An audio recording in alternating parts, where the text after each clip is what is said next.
And 5, 6, 7, 8. Woo! And strike a pose.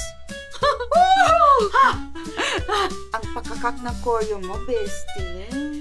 Gagawin mo yan pag alam mong pag-give up na yung huli mong kalaban. Habang pagod na siya, bigla kang umiksena ng ganyan. Panghihinaan siya ng loob. At susuko na lang siya. Grabihan ka sa strategy, Para ikaw ang wagi. Remember, ikaw ang nagre-represent ang barangay natin sa contest na to. Pinaka-importante, you are representing your bestie. Sobrang proud ako sa'yo. Promise ko yan. I will bring home the bacon. At least, may pang-breakfast pa tayong maluluto. Ay, sandali, may tawag ako. Kapitan is calling. Ay, may miss call din sa akin, Hello, Kapitana. Naka-speaker po kayo. Kasama ko dito si Marites. Perfect! Tinatawagan ko din siya. Buti naman magkasama na kayo. Well, anyway, ito na ang balita. Nag-usap na po kami, Kapitana. Marites will be our representative. Ito na nga at may development. Nagtanong ako sa organizer sa sitwasyon natin and I was told na nag-adjust sila ng rules. Ha? Rules? Ano pong adjustment? May mga barangay kasing di nakapag-participate due to various reasons. So pag ginawa yung Zumba ng konti lang ang kasali, syempre masyadong ninipis ang crowd. Hindi magandang pang-post sa social media. Kaya, nag-decide sila na magkaroon ng 2 representative bawat barangay. The first and second placers. Pero sa case natin, ang 2 best Zumba barangay dancers. Wow!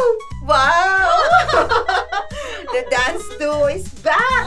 My bestie. Yeah. Will you dance with me? Of course! Simula na ang pagkawindang nila, Char! Thank you. Thank you, Kapitana. Thank you, Winnie.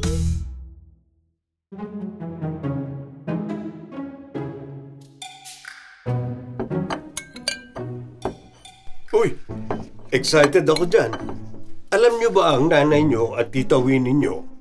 Ang pinakasikat na dance duo ng high school? At lahat ng grupo umaatras pag sila na ang ka-showdown. Ay, grabe ka. Maka-fanboy, Toy. Ay nako, pag napanood niyo silang dalawa na sumayaw magkasama, tiyak mamamangha kayo. Oh?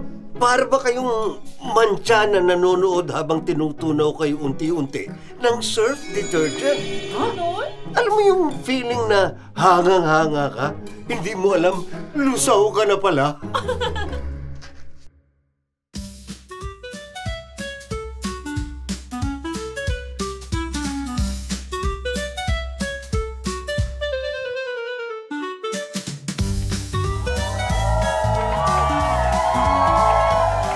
And now, the fight you've all been waiting for, ang citywide Zumba Marathon!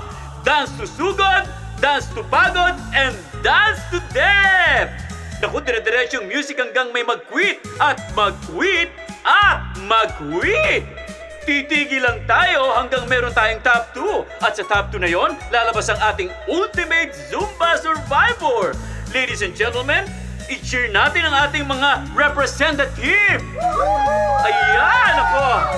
Contestant kumanda na kayo! And let the Zumba Marathon begin!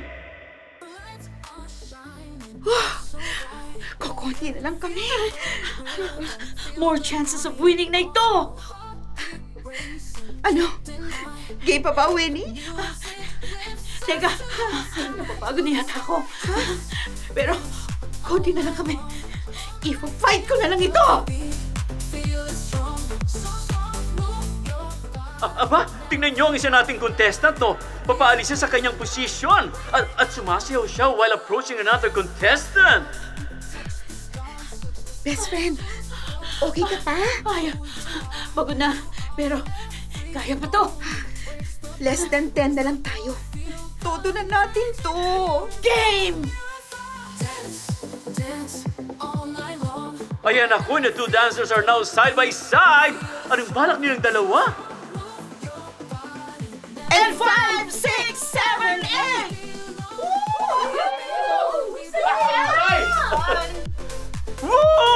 Ang galing! Look! Unti-unti na nagkikwit ang mga kalaban nila! Looks like we have our final two! Hihintay na lang natin kung sino sa kanilang dalawa ang ating ultimate survivor! Oh, but wait! There's more! Pareho na silang nag-slow down. Anong gagawin nila? Hindi ko na kaya. Titigil na ako. No, hindi pwede. Kung gusto mo, sabay tayong titigil. Baka ma-disqualify tayo. Ano ka ba, best friend? Pinasa ko ang rules. Sure ako. After the choreo, Go! and 5, 6, 7, 8!